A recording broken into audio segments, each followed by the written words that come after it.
Baik, Assalamualaikum warahmatullahi wabarakatuh. Di sini kami dari kelompok 3 TRI 3A. Di sini kami akan mempresentasikan tugas etika profesi pada bab 6, yaitu intellectual property atau kekayaan intelektual. Nah, mungkin sebelum masuk ke materi, di sini izin memperkenalkan diri. Nama saya Anissa Desriswandari dengan NPM 247820004 dan di sini saya bersama rekan-rekan saya. Saya Imelda Dwi Putri dengan NPM 24782012. Saya Nabila Aila Lesati dengan NPM 247782022. Oke, mungkin kita langsung aja ya masuk ke materi di mana materi pertama ini akan disampaikan oleh saya sendiri. Nah, di sini itu ada pendahuluan ini dimulai dari quotes dari Bill Gates yang dimana quotesnya itu berisi eh,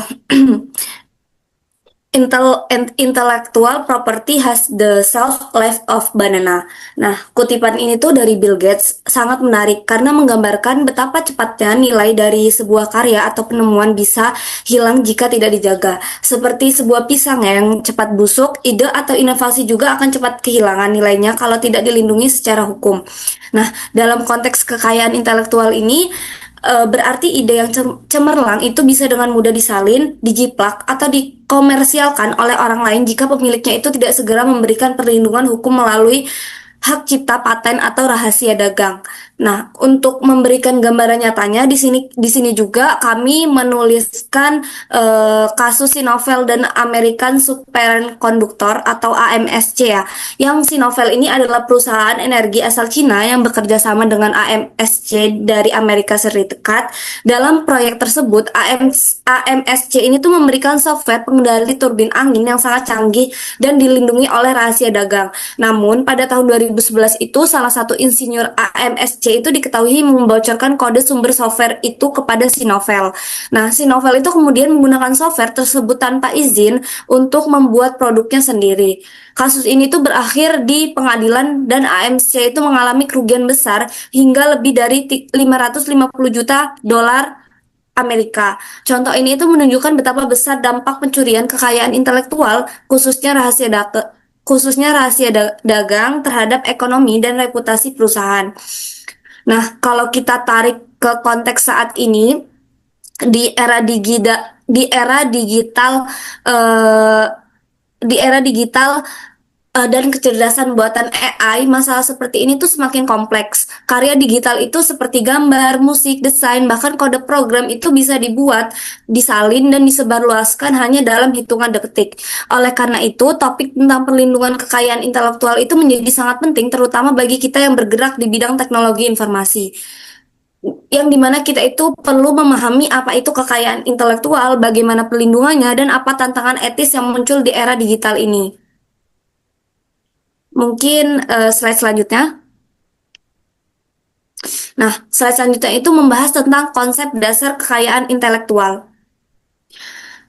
Pada kekayaan intelektual atau intellectual property itu berasal dari dua kata kunci, intelektual dan property. Intelektual itu berarti hasil pemikiran atau ciptaan dari akal manusia, sedangkan properti itu berarti harta atau kepemilikan. Jadi, secara sederhana, kekayaan intelektual itu adalah segala hasil karya atau ide manusia yang bernilai dan dapat dimiliki serta dilindungi hukum.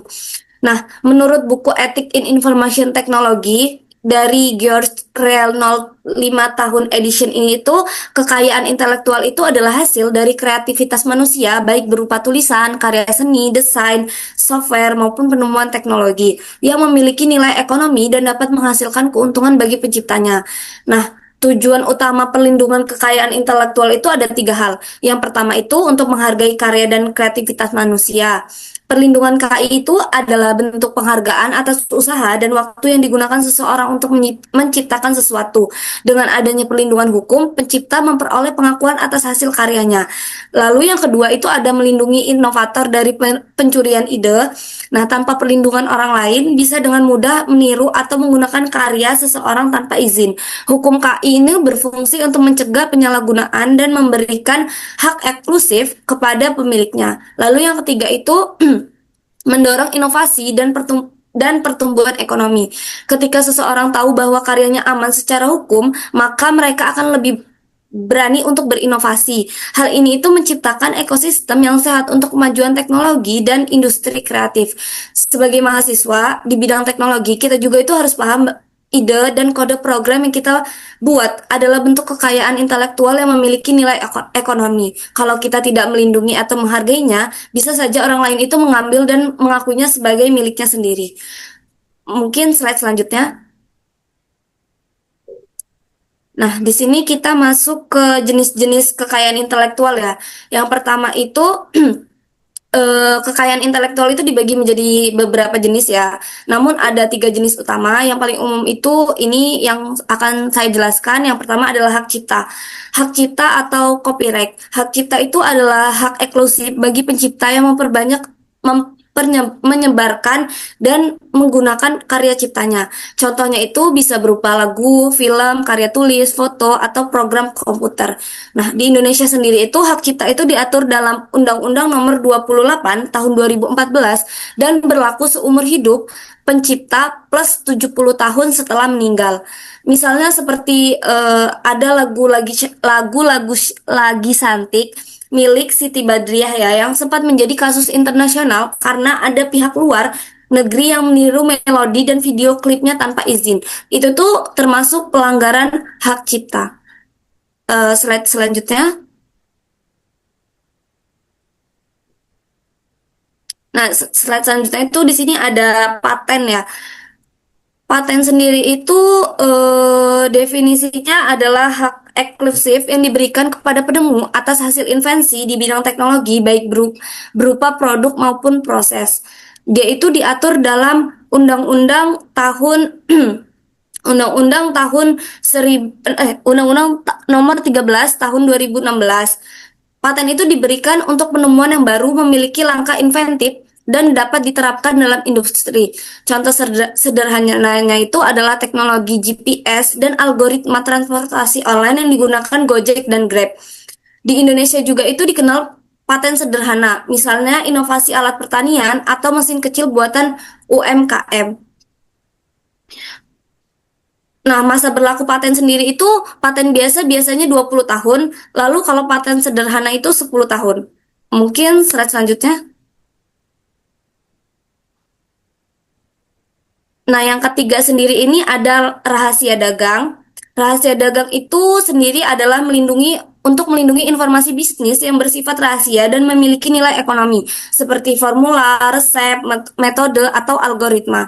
Perlindungannya sendiri itu diatur dalam Undang-Undang Nomor 30 Tahun 2000. Contoh klasiknya itu adalah resep minuman Coca-Cola yang disimpan di brankas dan tidak pernah dipatenkan, karena jika dipatenkan, resepnya itu harus dipublikasikan. eh, Setiap jenis kekayaan intelektual itu memiliki karakteristik dan pelindungannya yang berbeda, tapi tujuannya sama, yaitu melindungi hasil karya manusia agar tidak disalahgunakan. Mungkin slide selanjutnya. Slide selanjutnya itu ada perbandingan Amerika Serikat versus Indonesia. Nah, kalau slide selanjutnya ini kita itu dapat melihat bagaimana perbandingan pelindungan kekayaan intelektual antara Amerika Serikat dan Indonesia. Yang pertama itu ada aspeknya ya. Aspeknya sendiri ada hak cipta, paten, rahasia dagang, dan lembaga pelaksana. Kalau di Amerika sendiri, hak cipta itu ada Digital Millennium Copyright ACT atau DMCA tahun 1998. Sedangkan di Indonesia sendiri itu ada Undang-Undang Nomor 28 tahun 2014. Lalu ada paten. Paten itu kalau di Amerika Serikat ada USPTO atau US Patent and Trademark Office. Kalau di Indonesia sendiri ada Undang-Undang Nomor 13 tahun 2016. Lalu selanjutnya ada rahasia dagang. Rahasia dagang kalau di Amerika Serikat itu ada Uniform Trade Secret ACT. Kalau di Indonesia ada Undang-Undang Nomor 30 tahun 2000. Nah, lembaga pelaksananya di Amerika Serikat itu ada US Copyright Office. Kalau di Indonesia itu ada DJKI Kemenkumham. Nah, Amerika Serikat itu dikenal memiliki sistem hukum kekayaan intelektual yang paling maju di dunia. Mereka sudah menerapkan perlindungan digital sejak tahun 1998 melalui DMCA yang melarang distribusi, pembajakan, atau penggandaan konten digital tanpa izin. Mereka juga itu memiliki lembaga khusus seperti USPTO untuk pengelolaan paten di US Copyright Office untuk hak cipta. Sedangkan di Indonesia pelindungan KI itu memang relatif baru berkembang pesat setelah tahun 2000-an. Pemerintah itu telah membentuk Direktorat Jenderal Kekayaan Intelektual atau DJKI di bawah Kementerian Hukum dan HAM untuk mengelola pendaftaran hak cipta, paten, dan rahasia dagang. Nah, masalah terbesar di Indonesia itu bukan di undang-undangnya, tetapi di penegak hukum dan kesadaran masyarakatnya. Contohnya tingkat pembajakan software di Indonesia itu masih tinggi. Menurut survei BSA Global Software 2022, sekitar 82% pengguna komputer di Indonesia itu menggunakan software bajakan. Artinya meskipun hukum sudah ada, kesadaran untuk menghargai karya orang lain itu masih rendah. Maka dari itu dalam konteks etika profesi ini, kita sebagai calon profesional di bidang teknologi harus mulai membangun budaya menghormati karya orang lain dan sadar bahwa setiap ide, kode, dan desainnya itu punya nilai hukum dan moral yang harus dijaga. Mungkin untuk slide selanjutnya itu akan dilanjutkan oleh rekan saya.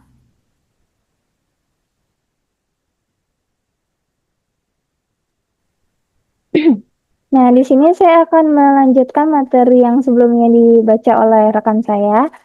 Di sini saya akan menjelaskan tentang isu etika kekayaan intelektual. Nah, jadi isu-isu etika dalam kekayaan intelektual itu semakin kompleks di era digital dan perkembangannya di teknologi seperti saat ini.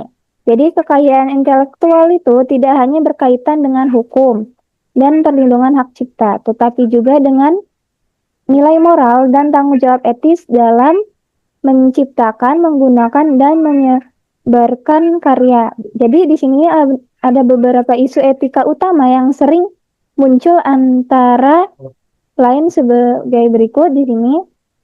Nah, yang pertama itu plagiarisme akademik dan digital. Jadi di sini plagiarisme itu merupakan tindakan menyalin atau menggunakan karya orang lain tanpa izin dan tanpa mencantumkan sumber yang sah. Jadi meskipun terlihat sepele, tindakan ini tuh dapat merusak reputasi akademik dan melemahkan nilai keadilan suatu karya. Nah, yang kedua ada reverse engineering atau rekayasa balik perangkat lunak atau software. Jadi di sini praktik ini dilakukan untuk mengetahui cara kerja suatu program atau produk. Dalam konteks penelitian, hal ini itu masih dapat diterima, namun jika digunakan untuk meniru atau menciptakan produk serupa tanpa izin, maka tindakan tersebut menjadi pelanggaran etika dan hukum. Dan yang ketiga ada open source versus proprietary. Nah, jadi di sini ada perdebatan antara open source dan proprietary software. Jadi masih banyak masyarakat yang belum memahami batasan penggunaan perangkat lunak open source, sehingga seringkali terjadi pelanggaran lisensi akibat penggunaan tanpa memperhatikan ketentuan hak cipta. Dan yang keempat ada cyber squatting atau pencurian domain. Nah, di sini maksudnya itu adalah tindakan mendaftarkan nama domain yang menyerupai merek terkenal dengan tujuan untuk dijual kembali atau memperoleh keuntungan secara tidak sah. Praktik ini dianggap melanggar etika bisnis dan merugikan pemilik merek yang sah. Dan yang terakhir itu ada AI-generated content. Jadi di sini tuh pertanyaannya adalah siapa pemiliknya. Nah, karya yang dihasilkan oleh kecerdasan buatan itu, isu utamanya adalah siapa yang berhak atas karya tersebut. Apakah pembuat perintah atau si prompting, pemilik sistem AI, atau entitas lainnya. Jadi pertanyaan ini menunjukkan bahwa perkembangan teknologi memunculkan dilema etika dan hukum baru yang belum sepenuhnya diatur dalam peraturan yang ada. Kemudian di slide selanjutnya, dalam konteks Indonesia, nah, di sini kita bisa lihat bagaimana konteks kekayaan di intelektual di Indonesia dalam menghadapi tantangan-tantangan tersebut. Jadi di sini ada beberapa lembaga pelaksana utama yang terlibat dalam pengelolaan kekayaan intelektual di Indonesia, antara lain DJKI, yaitu Direktorat Jenderal Kekayaan Intelektual. Nah, di bawah Kementerian Hukum dan HAM. Kemudian ada Kominfo atau Kementerian Komunikasi dan Informatika yang berperan dalam pengawasan konten digital. Dan yang terakhir ada BSSN. Jadi BSSN ini adalah Badan Siber dan Sandi Negara yang bertugas menjaga keamanan data serta infrastruktur siber nasional. Lalu di sini ada masalah utama yang dihadapi. Nah, yang pertama itu ada pembajakan digital tinggi, BS atau yang disebut dengan berdasarkan data Business Software Alliance BSA, sekitar 82% software di Indonesia itu masih merupakan hasil bajakan. Nah, yang kedua itu tingkat kesadaran masyarakat masih rendah terhadap pentingnya perlindungan kekayaan intelektual. Dan yang ketiga, munculnya dilema hukum baru akibat teknologi kecerdasan buatan AI generatif yang menimbulkan pertanyaan tentang kepemilikan karya. Nah, jadi sebagai dari masalah-masalah itu, pemerintah itu memberikan respon, memberikan upaya untuk menghindari masalah tersebut. Yang pertama itu ada sosialisasi etika KI di kampus atau kekayaan intelektual di lingkungan kampus untuk menanamkan kesadaran sejak dini. Dan yang kedua, modernisasi sistem e-filing DJKI agar proses pendaftaran hak cipta dan merek dapat dilakukan secara cepat dan transparan, serta kolaborasi antara DJKI dan BSN untuk memperkuat keamanan data dan memastikan perlindungan informasi digital di Indonesia.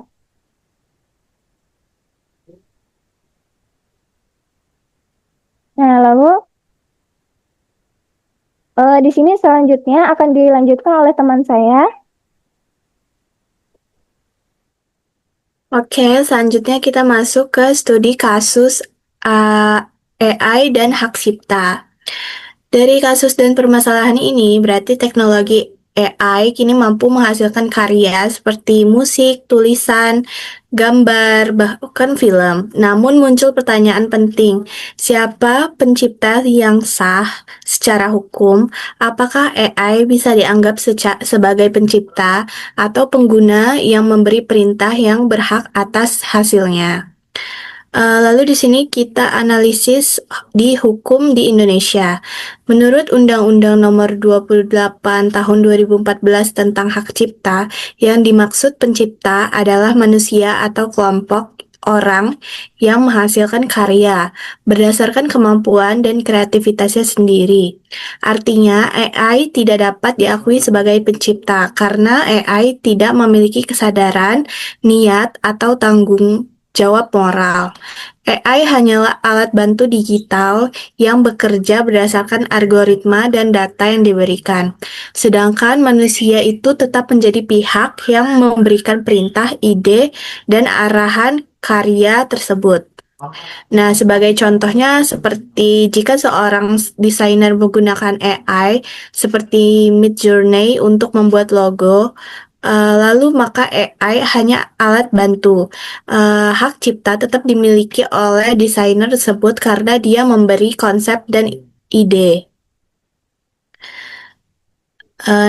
Jadi AI itu tidak dapat menjadi pencipta ya, namun pengguna AI yang memberi perintah itu bisa memiliki hak ekonomi karena dia yang udah memberikan perintah, ide, dan arahan untuk karya yang dia hasilkan tersebut.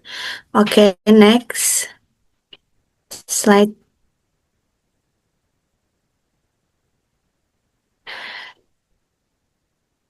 Nah, di sini juga ada status hak ekonomi dan moral. Dalam hukum Indonesia itu ada dua jenis hak penting, yaitu hak moral. Jadi moral rights itu hak yang melekat hanya dimiliki manusia, seperti pengakuan sebagai pencipta dan hak menjaga reputasi karya. Hak ini tidak bisa dimiliki AI karena AI tidak memiliki kesadaran dan tanggung jawab. Lalu ada hak economy rights, hak untuk mendapatkan karya demi keuntungan ekonomi. Hak ini bisa dimiliki oleh pengguna AI selama karya tidak memiliki hak cipta pihak lain. Eh, Nah, di sini juga ada contoh kasus di Indonesia yang beberapa contoh yang relevan, yaitu ada kasus musik dan konten AI. Nah, di media sosial Indonesia itu kayak TikTok, Instagram, bahkan short video di YouTube itu banyak menggunakan suara AI yang meniru penyanyi terkenal, seperti Raisa Judika untuk membuat lagu baru. Padahal meniru suara tanpa izin itu bisa melanggar hak moral penyanyi asli. Lalu ada juga di desain dan karya visual, yaitu seorang seniman Indonesia menemukan bahwa hasil gambar AI di internet sangat mirip dengan gaya lukisannya, karena AI dilatih dari ribuan gambar di internet, termasuk karya sang seniman, maka muncul konflik etika karena AI bisa dikatakan meniru tanpa izin. Nah, kasus-kasus seperti ini menunjukkan bahwa teknologi AI bisa menimbulkan pelanggaran hak cipta secara tidak sengaja karena proses pembelajaran mengambil data dari karya orang lain. Nah, next. Nah, di sini ada ringkasan jenis perlindungan kekayaan intelektual di Indonesia. Agar lebih memahami konteks hukum, nah di sini ada 3 bentuk perlindungan utama dalam sistem KI. Yang pertama itu ada aspek hak cipta. Fokus perlindungannya yaitu untuk melindungi ekspresi karya seperti lagu, tulisan, film, gambar, atau desain, bukan ide tapi bentuk ekspresinya. Dasar hukumnya yaitu Undang-Undang Nomor 28 Tahun 2014. Lalu di sini juga ada paten, yaitu melindungi penemuan di bidang teknologi yang baru dan bermanfaat. Dasar hukumnya yaitu Undang-Undang Nomor 13 Tahun 2016. Lalu ada rahasia dagang, melindungi informasi bisnis yang bersifat rahasia dan bernilai ekonomi, misalnya formula makanan atau algoritma perangkat lunak. Yaitu tahun Undang-Undang Nomor 30 Tahun 2000. Peraturan ini menjadi dasar hukum utama dalam melindungi karya dan inovasi masyarakat Indonesia. Lalu next. Nah, di sini ada diskusi dan analisisnya. Jadi di sini saya akan bacakan soalnya terlebih dahulu. Yang pertama ada apakah AI bisa dianggap pencipta sah secara hukum? Lalu mengapa pelanggaran KI banyak terjadi di dunia digital? Selanjutnya bagaimana kampus dapat menanamkan etika KI? Nah, di sini saya akan menjawab pertanyaan nomor 1. Jadi AI itu tidak bisa ya. AI itu merupakan alat bantu. Yang memiliki hak cipta adalah manusia yang memberi perintah, ide, dan arah kreatif pada AI. Namun pengguna AI tetap harus hati-hati agar hasil karyanya tidak melanggar hak cipta orang lain yang memungkinkan digunakan sebagai data pelatihan AI. Selanjutnya akan dijawab oleh teman-teman saya. Nah, di sini saya akan menjawab pertanyaan dari eh, yang ada di sini untuk menjawab pertanyaan yang kedua, yaitu mengapa pelanggaran KI banyak terjadi di dunia digital. Jadi ada beberapa alasan utama yang menyebabkan pelanggaran KI itu masih banyak terjadi di dunia digital. Nah, di sini alasan utamanya itu kemudahan akses digital. Jadi di internet Karya apapun bisa diunduh, disalin, dan disebarkan dengan mudah hanya dalam hitungan detik. Hal ini memudahkan terjadinya pembajakan digital. Nah, rendahnya kesadaran hukum dan etika digital. Yang kedua, ada rendahnya kesadaran hukum dan etika digital. Jadi banyak masyarakat belum memahami bahwa karya di internet itu tidak bisa digunakan sembarangan. Ada yang berpikir kalau sudah ada di Google berarti gratis, padahal itu salah besar. Nah, yang ketiga, lemahnya sistem pengawasan. Nah, pemerintah dan platform digital itu seringkali kesulitan memantau jutaan konten baru yang diunggah setiap hari. Akibatnya, banyak pelanggaran hak cipta yang tidak terdeteksi. Dan di sini ada faktor ekonomi, jadi banyak orang yang memilih menggunakan atau menjual karya bajakan karena lebih murah atau mudah diakses. Dan di sini juga yang terakhir ada perkembangan teknologi AI. Nah, AI ini tuh mempermudah siapapun untuk menghasilkan konten baru dan kadang tanpa menyadari bahwa konten tersebut mungkin meniru karya orang lain. Selanjutnya bisa dijawab oleh teman saya. Baik, di sini mungkin saya akan menjawab pertanyaan nomor 3 ya, yang dimana pertanyaannya itu bagaimana sih kampus itu dapat menanamkan etika kekayaan intelektual. Nah, jawabannya sendiri itu mungkin kan peran kampus itu sangat besar ya dalam membentuk budaya etika digital dan penghargaan terhadap karya intelektual. Nah, beberapa langkah yang bisa dilakukan sendiri itu adalah yang pertama kita itu harus mengintegrasi etika kekayaan intelektual ke dalam kurikulum. Nah, kampus itu bisa memasukkan materi etika teknologi, hukum, hak cipta, dan tanggung jawab digital ke dalam mata kuliah umum atau teknologi informasi. Lalu di sini pihak kampus itu juga bisa sosialisasi dan seminar.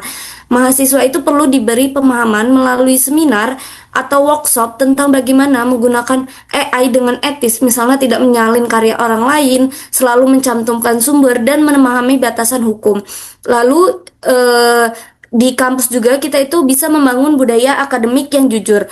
Kampus itu dapat memperkuat kebijakan anti plagiarisme termasuk penggunaan AI dalam tugas. Mahasiswa juga diajarkan untuk menggunakan AI sebagai alat bantu berpikir, bukan sebagai alat untuk mencontek atau menghasilkan karya sepenuhnya. Lalu selanjutnya bisa juga dengan kolaborasi dengan lembaga hukum dan DJKI. Kampus itu bisa bekerja sama untuk memberikan pelatihan pendaftaran hak cipta digital kepada mahasiswa agar mereka memahami pentingnya melindungi karya sendiri. Mungkin itu sih jawaban dari pertanyaan nomor 3 ya. Mungkin akan saya kembalikan ke rekan saya lagi untuk melanjutkan presentasi. Nah, selanjutnya di sini ada referensi resmi. Sumber utamanya yang pertama ada Reynolds George W 2015 dari Ethic in Information Technology 5 tahun edisi. Lalu ada Undang-Undang Nomor 28 Tahun 2014 tentang Hak Cipta. Selanjutnya ada Undang-Undang Nomor 13 Tahun 2016 tentang Paten. Lalu ada Undang-Undang Nomor 30 Tahun 2000 tentang Rahasia Dagang. Lalu ada TRIPS Agreement WTO 1994. Lalu ada WIPO Intellectual Property Handbook 2020. Selanjutnya ada DJKI Kemenkumham 2024, Statistik KI Nasional. Nah, selanjutnya di sini saya akan memberikan kesimpulan. Jadi, perkembangan kecerdasan buatan artificial intelligence telah membawa perubahan besar dalam berbagai bidang kehidupan manusia, mulai dari pendidikan, kesehatan, ekonomi, hingga industri kreatif. AI mampu membantu manusia berpikir, menganalisis data, dan bahkan menciptakan karya baru seperti tulisan, gambar, musik, atau video. Namun kemajuan ini juga menimbulkan tantangan baru dalam aspek hukum moral dan sosial. khususnya terkait hak cipta dan etika pengguna teknologi. Lalu di satu sisi juga AI itu merupakan inovasi yang luar biasa yang dapat membantu manusia menyelesaikan banyak masalah. Penggunanya secara positif dapat meningkatkan efisiensi, mempercepat proses kerja, dan mendorong kreativitas manusia. Lalu ada ini juga, di sisi lain juga ada muncul fenomena kayak penyalahgunaan AI yang menimbulkan masalah serius. Banyak sistem yang dilatih menggunakan data berhak cipta tanpa izin seperti karya seni digital, musik, dan tulisan. Bahkan teknologi deepfake digunakan untuk meniru suara dan wajah tokoh publik dengan tujuan komersial atau manipulatif. Hal ini bukan hanya melanggar hak cipta, tetapi juga menyinggung hak moral dan privasi manusia. Dari perspektif hukum, berdasarkan undang-undang tadi, hanya manusia yang diakui sebagai pencipta karena memiliki kesadaran, niat, dan tanggung jawab moral atas karya yang dibuatnya. AI meskipun bisa menghasilkan karya, tetapi dia itu tidak memiliki kesadaran dan kehendak sehingga tidak dapat dianggap sebagai pencipta. Oleh karena itu, peran manusia tetap penting baik sebagai pengguna, pengembang maupun pengendali teknologi. Nah, dari sisi lain, etika profesi penggunaan AI ini harus dilandasi oleh nilai kejujuran, tanggung jawab, transparansi, dan rasa hormat terhadap karya orang lain. Oke, segitu saja dari saya.